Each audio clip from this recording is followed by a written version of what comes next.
30-year-old bracket's not there anymore, which is kind of weird. Hey guys, Dave from Wildcat here. I'm here with Ryan, the head brewer at Gorilla Brewing. And that's me, guys. So we just want to talk a little bit about Korean craft beer's identity crisis. So the first question is for Ryan. He's been in the industry for something like 12 years or so. Roughly, yeah. Korean craft beer from 2017 versus 2025. What do you think is different about the scene back then and about the scene right now? Who do you think we're brewing for? Oh, man. So the customer base back then was more trendy. That people in their 30s were going after it. Now it seems to be an older base and a younger base at the same time. The 30-year-old bracket's not there anymore, which is kind of weird. You got like the younger customers or like the older? Yeah, it's the young ones that are learning, getting into a new trend, right?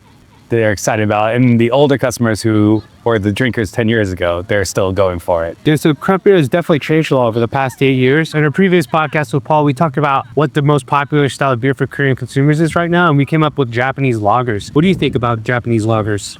Oh, I mean, I think they're really drinkable and crushable. They're very light and easy to drink, and they go with a lot of foods. Not the most particularly excited for most of the time because they're more or less easy to drink but flavorless. Is there any kind of like theme or specific style that Korean craft beer breweries do really well? Actually, Korean craft breweries got really good with doing IPAs and stuff like that, but that trend seemed to fall out a little bit towards the Japanese lagers. That's right. Which a lot of Korean craft breweries don't really have a nice clean lager on their menus. It's pretty uncommon to find one, but they're usually good sellers when they have them. Not like you're gonna have a whole menu of Japanese lagers. There won't be a lot of variety there. Right. But I think IPAs got really good here for a while, but then that trend is sliding off on popularity, I think. Have you ever brewed with like local Korean ingredients? Like what kind of ingredients have you worked with? And do you have any funny stories about that? Oh, I've brewed with quite a few local ingredients. Most common I used was yuja at a previous brewery I worked for. Omija Brewing.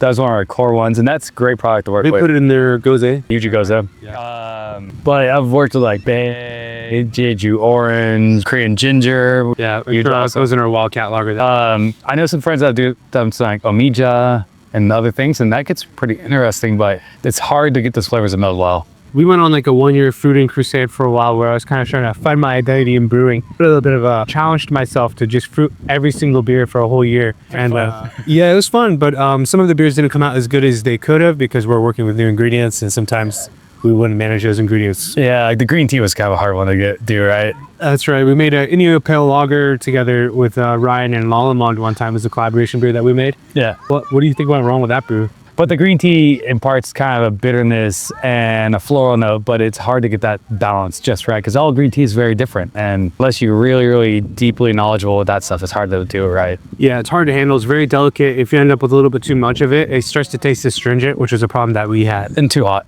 Let's talk about Korean breweries that do chase trends. Do you have any particular feelings about breweries that might do that? I mean, chasing trends is fine as long as your brewery is set up to do it, where you're going to market it really fast and get it out there and do well.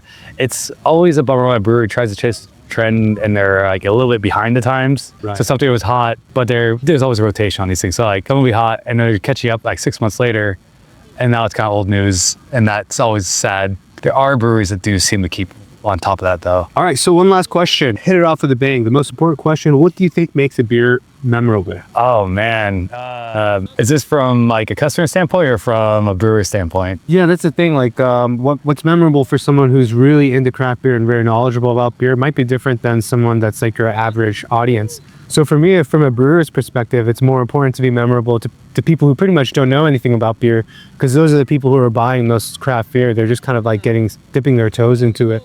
And then the fruiting experiment, right? Oh, the fruit experiment, exactly. Yeah, I don't know, which one do you want to talk about then? I'll go from the brewer perspective. For me, it's something's well executed, like a well fermented beer that's clean, has no significant defects. That is memorable to me. We're talking about taste perspective here. Yeah. So like if I have someone says the Japanese lager as we brought before, I want that to be crisp, clean, and no errors because there's nothing to hide behind. Right, there's some flavors that the technical standpoint should not be in beer, like butter. Or sulfur. Well, the list goes on. That will make a beer memorable for me from a craft brewery because I'll look at them and be like, oh, well, they've really executed this. From a brewery person's perspective, I feel like what's memorable is something that sticks into the customer's head. I mean, the flavor, of course, is really important, but like the packaging.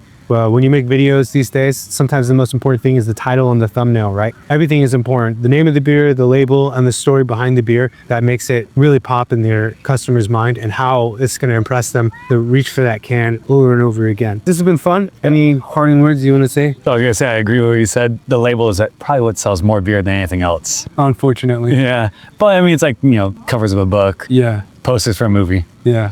We actually made a beer that has no label. What's it called? Like it's a mystery. I'll show you the other day. Put a big question mark on there. It's like a Mario box or something like that. All right, guys, thanks for joining us. We'll catch you next time. See you next time.